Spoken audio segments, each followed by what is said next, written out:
Samsung has officially taken the wraps off the Galaxy Z Fold 7, and while everyone's talking about the thinner profile, lighter build, tougher hinge, and better cameras, there's one controversial move that's causing a stir, that's the removal of S Pen support. But here's the twist, that might actually be one of the best decisions Samsung has made for its foldable lineup.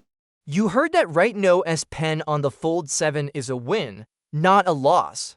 With the new ultra-thin glass and a more refined design that brings the device under 9mm thick when folded, it seems Samsung prioritized a sleeker form over squeezing in a digitizer for the stylus. Sure, technically it's possible to include both, but dropping the stylus hardware might have been about more than just thickness. It's probably a smart business decision too, considering that not many Fold users actually use the S Pen enough to justify keeping it. From the Fold 3 to the Fold 6, using the stylus always felt awkward. You had to carry around a bulky case to store it, and the crease in the middle of the screen never made writing or drawing a smooth experience. It wasn't intuitive, and it certainly wasn't elegant. Even Steve Jobs' famous line, "Who needs a stylus?" feels relevant here. And it's not like the Fold line was ever a productivity-first device like the old Galaxy Note series. Samsung knew the data, not enough. People bought into the stylus dream for the Fold, so they let it go, and frankly, good riddance. What users get in exchange is a lighter, thinner, more comfortable foldable phone that actually feels future-ready. The hinge has been re-engineered, the crease is much less visible, and the materials from Gorilla Glass ceramic to 2 Armor aluminum make the Fold 7 stronger than ever. The camera is finally flagship level, with the same 200-megapixel sensor from the Galaxy S26 Ultra. But let's get back to the S Pen because there's another angle. If Samsung applies the same logic to the Galaxy S26 Ultra and removes the built-in S Pen silo, we might see big benefits there too. Imagine that space being used for more battery or to slim the phone down without compromise. We already saw the S Pen in the S26 Ultra lose its Bluetooth functionality, and it feels like Samsung's slowly backing away from the idea that the stylus is essential. In fact, they've already done something similar with their tablets, where the S Pen attaches magnetically and isn't stored inside.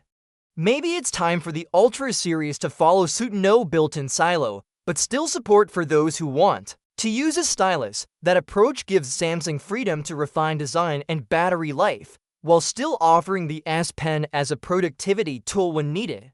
Ultimately, not every phone needs to do everything. If you've been waiting for Apple to bring something fresh to the iPhone color game, the latest leak about the iPhone 17 Air might leave you a bit underwhelmed or slightly impressed, depending on your taste, according to new renders and insider info shared by the well-known leaker Majin Buu. The iPhone 17 Air could launch in just 4 colors: black, silver, light gold, and a new light blue.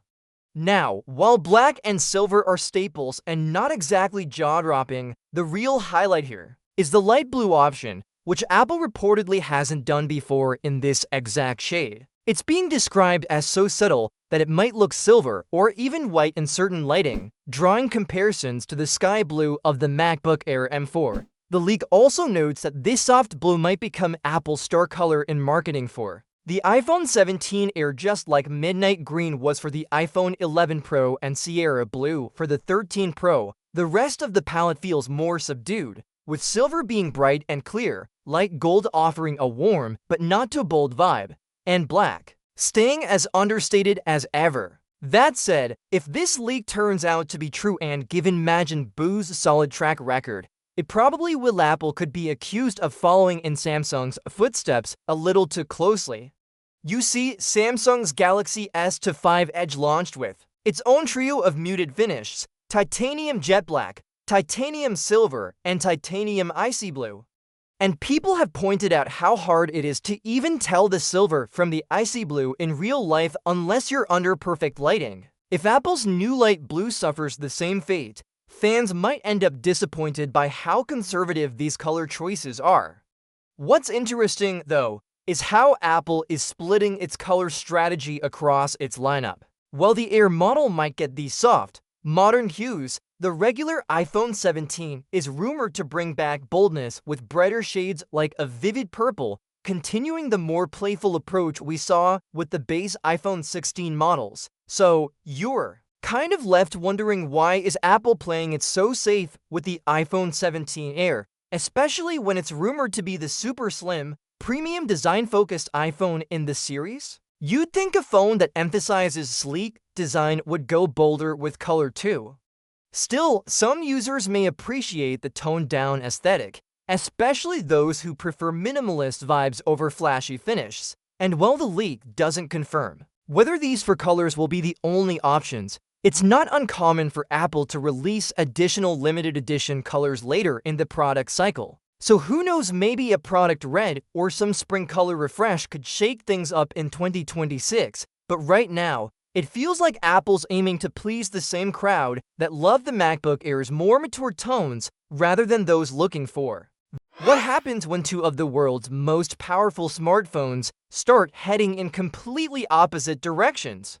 That's the big story unfolding around Apple's iPhone 17 Pro Max and Samsung's upcoming Galaxy S26 Ultra. For years, these two flagships have followed a similar playbook: big displays, top-tier cameras, premium build quality, and nearly identical sizes. But now, a new wave of leaks suggests the rivalry is about to get more interesting, with each company making a bold move that reflects very different priorities.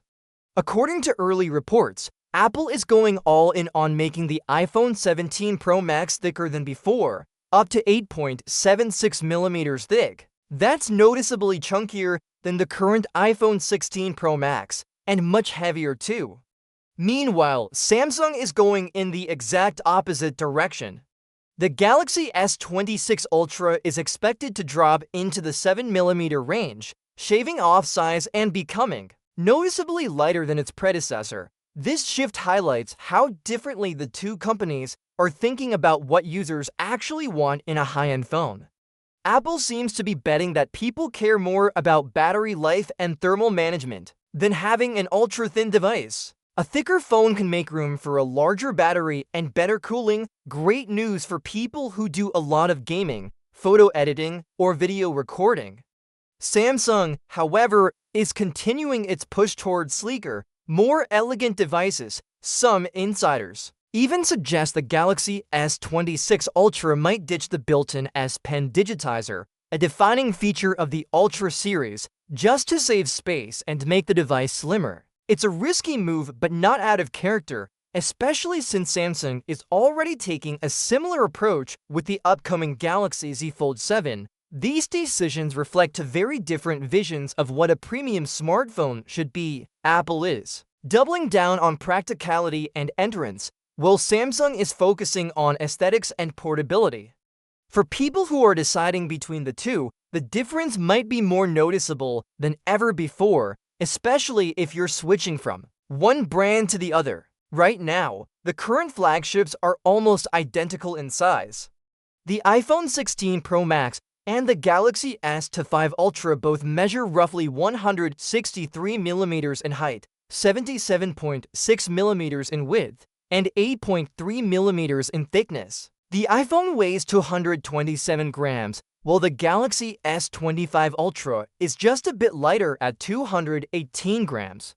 But by next year, these similarities might vanish completely. A lighter Galaxy S26 Ultra could feel easier to handle,